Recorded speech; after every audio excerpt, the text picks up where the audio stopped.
কি কাজ করবেন? জি লাইভ স্ট্রিম করব ফ্রি ফায়ার লাইভ স্ট্রিমিং করবেন। ফ্রি ফায়ার খেলতে পারেন? হ্যাঁ পারি। কেমন পারেন? মোটামুটি। কি হয় দুজন? মানে আমার ভাই বেটা। ভাই বেটা? মানে ভাতিজা? হ্যাঁ ভাতিজা। আসসালামু আলাইকুম প্রিয় দর্শক, হাসান ব্লগসের আরো একটা নতুন পিসির ভিডিওতে আপনাদের সবাইকে আমন্ত্রণ জানাচ্ছি। যে যেখান থেকে আজকের এই ভিডিওটা দেখতেছেন, আমার বিশ্বাস আপনারা সবাই অনেক ভালো আছেন। সামনে কিন্তু ঈদ আসতেছে, সো অগ্রিম ঈদের শুভেচ্ছা রইল আপনাদের জন্য। আজকের পিসিটা মূলত লাইভ স্ট্রিমিং করার জন্য। তবে লাইভ স্ট্রিমিং করার জন্য যে ধরনের পিসি হলে সবচাইতে ভালো পারফরমেন্স পাওয়া যাবে, এই পিসিটা ওই রকম না। 39,800 টাকার মধ্যে একটা মিনিমাল কম্প্রোমাইজ করে একটা পিসি বিল করা হয়েছে রবিউল ভাইয়ের জন্য। উনি আসছে শরীয়তপুর থেকে। এটা দিয়ে উনি ফ্রি ফায়ার লাইভ স্ট্রিমিং করবে। ইন্টেলের i5 প্রসেসর 11 জেনের একটা প্রসেসর দিয়ে ফুলফিল করা হয়েছে আজকের বিলটি।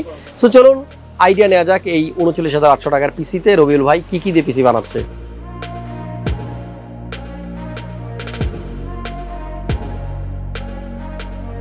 তো রবিউল ভাইয়ের সাথে একটু কথা বলি। রবিউল ভাই কেমন আছেন আপনি? আলহামদুলিল্লাহ ভালো আছি ভাই, আপনি ভালো আছেন? জি অনেক ভালো আছি।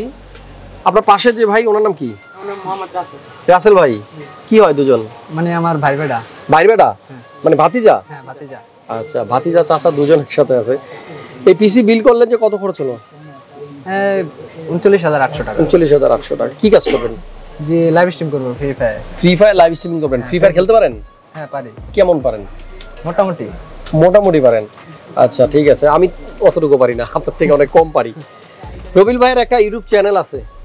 জি আছে, মানে ফেসবুকে এবং ইউটিউবে দুইটাই আছে। কি নাম? হচ্ছে রবিউল দা বট। রবিউল দা বট। তা আমি বুঝি না, আমি ফ্রি ফায়ার খেলিও না, আমি জানিও না। বটের মানে কি? বট মানে গেমে যারা কম পারে। ও মাই গড, ভাই কম পারে, আর সেটা তার নামের মধ্যেই উনি লিখে দিয়েছে রবিউল দা বট। সো ওনার পেজ এবং চ্যানেল সাবস্ক্রাইব করে দিয়েন। একটা কথা বলি, আমার এই ভিডিওর মাধ্যমে ওনার সাবস্ক্রাইবার কত এখন? ফেসবুকে আছে 1200 আর ইউটিউবে হাইড করা আছে আপাতত, এটা আর কি পরে করব। যাই হোক, যাই থাকুক না কেন, আমার এই ভিডিওর মাধ্যমে যদি ওনার কিছু ফলোয়ার বাড়ে, ওনার কিছু সাবস্ক্রাইবার বাড়ে, আমার তো কোনো ক্ষতি নাই, আমার তো আর কমবে না। কিপটা মানি করেন না কেউ। যদি কেউ কারো কাছে এরকম হেল্প চায় যে আপনার চ্যানেলের মাধ্যমে যদি আরেক ভাইয়ের একটু উপকার হয়, করে দিয়েন। রবিউল ভাইয়ের জন্য অনেক অনেক অভিনন্দন, শুভেচ্ছা, ভালোবাসা, দোয়া, যেন ওনার চ্যানেল এবং পেজ দিয়ে উনি কাজ করে সামনের দিকে এগিয়ে যেতে পারে। দোয়া করব, ভালোভাবে কাজ করবেন। আর যেহেতু বাজেটটা একটু কম, 39,800, কিছু কিছু জায়গা আপনাকে মেনে নিতে হবে। জি, আর এই মূলত RAM 8GB নিচে আপাতত, আর একটা নিব 8GB। জি, আর গ্রাফিক্স কার্ড নেওয়ার জন্য ই করছি। আর হার্ড ডিস্ক কিছুদিন পর নিব। হার্ড ডিস্ক আর RAM-টা কিছুদিন পর নিব, আর গ্রাফিক্সটা একটু নেক্সট। কোনো সমস্যা নাই ভাইয়া, 39,800 টাকার পিসি করতে থাকেন কাজ। কোনো এক সময় দেখা গেছে 1,39,000 টাকা দিয়ে আবার পিসি বানাইতে আমার কাছে আসবেন। ঠিক আছে, ছোট করে দেখার কিছুই নাই। 39,800 টাকার পিসি দিয়েও কাজ করলে অনেক সময় লাখ টাকার পিসির থেকে ভালো কিছু করা যায়। আমাদের আজকের পিসিতে খরচ হয়েছে 39,800। 11 জেন i5 দিয়ে এই পিসি কি কি কম্পোনেন্ট আছে চলেন একটু দেখে নিই। 11 জেন i5 প্রসেসর। আসলে ব্যাপারটা হচ্ছে যে 40,000 টাকার নিচে যখনই একটা পিসি বিল্ডের কথা মাথায় আসে, তখন i5টা অনেক সময় আমরা মাথায় আনতে পারি না, কারণ বাজেটের ব্যাপার থাকে। i3 দিয়ে আমরা অনেকেই কনফিগার করি, তবে একটু কম্প্রোমাইজ করে কিন্তু আমরা i5টা নিতেই পারি। যেমন ধরেন এই প্রসেসর দিয়ে আজকের বিল্ডে 39,800 টাকায় কিন্তু হয়ে গেছে। প্রসেসর 11400, যেই প্রসেসরটার base clock speed 2.6 GHz up to speed 4.4 GHz। আর এটা 6 কোর 12 থ্রেডের প্রসেসর। ইন্টেল ইন্টিগ্রেটেড গ্রাফিক্স USD 730 এটাতে আছে। আর এইটা দিয়েই আপাতত লাইভ স্ট্রিমিং হবে। তবে বেটার যদি চান, অবশ্যই একটা জিপিইউ নিয়ে নেবেন। এটা আপনার বাজেট অনুযায়ী হতে পারে। বাজেট ভালো থাকলে ভালো কার্ড নেবেন, আর বাজেট না থাকলে ইন্টিগ্রেটেড গ্রাফিক্সের উপরেই ভরসা করতে হবে। তবে আপনার যে বাজেট, সেই বাজেটের পিসি দিয়েই আপনি যদি প্রচুর পরিমাণ পরিশ্রম করেন, শ্রম দেন, ডেফিনেটলি রেজাল্ট আসবে। আমার আজকের পিসিতে যে মাদারবোর্ড ইউজ করা হচ্ছে, এটা B560M Pro E MSI ব্র্যান্ডের 560 মাদারবোর্ড 11 জেনের জন্য। আর এখানে র্যাম ইউজ করা হচ্ছে একটা, একটু আগে ভাইয়া কিন্তু বলছে 8GB 3200 MHz, 9GB একটা র্যাম, সিঙ্গেল স্টিক। আর যেহেতু বাজেট 39, সেহেতু একটা র্যামই দিতে হচ্ছে। কোনোভাবে আসলে দুইটা র্যাম অ্যাড করা গেল না। তবে দুইটা র্যাম হলে হয়তো পারফরমেন্স আরও ভালো পাওয়া যেত। SSD আজকের বিল্ডে ভাইয়া নিচ্ছে হচ্ছে Apacer 256GB NVMe.2। Hard disk নেই। ব্যাপারটা হচ্ছে যে বাজেট থাকলে এখানে হার্ড ডিস্ক দেওয়া যেত, বাজেট থাকলে এখানে আরও অনেক কিছু অ্যাড করা যেত। মাথায় কিন্তু অবশ্যই আপনাকে রাখতে হবে যে বাজেট আমাদের 40,000 টাকার নিচে। যাই হোক, 256 এই SSDটা থাকবে।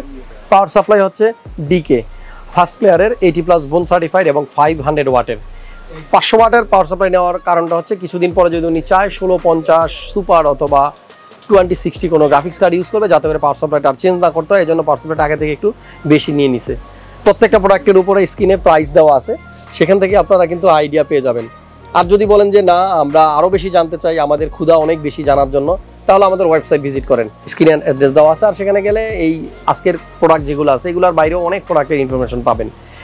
বিলের সাথে আজকে কোনো মনিটর দেখতে পাচ্ছেন না, কারণ আমাদের যে পিসি যার জন্য তার মনিটর বাসা আগে থেকেই আছে, এই জন্য মনিটর নাই। আপনি মনিটর এড করতে পারেন, 3500 টাকা হলেই মিনিমাম প্রাইসের একটা মনিটর আপনি নিতে পারবেন। কম্বো প্যাক আছে IMICE এর 4-in-1 গেমিং কম্বো প্যাক, এটা 8GB লাইটিং সহ একটা কিবোর্ড, একটা মাউস, একটা হেডফোন এবং একটা মাউস প্যাড দেওয়া থাকে। বাজেট ভালো থাকলে আপনি আরো ভালো কম্বো প্যাক নিতে পারবেন। আমি লাস্ট ভিডিওতে দেখিয়েছি আমাদের কাছে কিন্তু ফ্যানটেকের এবং গেম ডিএসের কম্বো প্যাক আছে। এই বিলের সাথে যে কেসিংটা দেখতে পাচ্ছেন মনটেক, এটা হচ্ছে X2, সাইডে আপনার একটা গ্লাস দেওয়া থাকবে, আর সামনে 2টা ফ্যান দেখতে পাচ্ছেন, পিছনে একটা, মোট 3টা ফ্যান, সামনেও মেশ উপরেও মেশ, ভালো একটা এয়ার ফ্লো হবে। 39,800 টাকায় আসলে এভাবেই পিসিটা বিল্ড করছে ভাইয়া। আর আপনারা যদি মনে করেন যে আমার পিসিটা আমি অন্যভাবে বিল্ড করতে পারেন। আমাদের প্রত্যেক দিনের ভিডিও দেওয়ার উদ্দেশ্য হচ্ছে আপনাদেরকে একটু আইডিয়া দিয়ে দাও বর্তমানে মার্কেটে আসলে কোন প্রোডাক্টের প্রাইস কত যাচ্ছে। নেক্সট ভিডিও দেখার আমন্ত্রণ জানিয়ে আজকের মতো এখানে বিদায় নিচ্ছি। সবাই অনেক বেশি ভালো থাকবেন, সুস্থ থাকবেন, আমার জন্য দোয়া করবেন। আল্লাহ হাফেজ।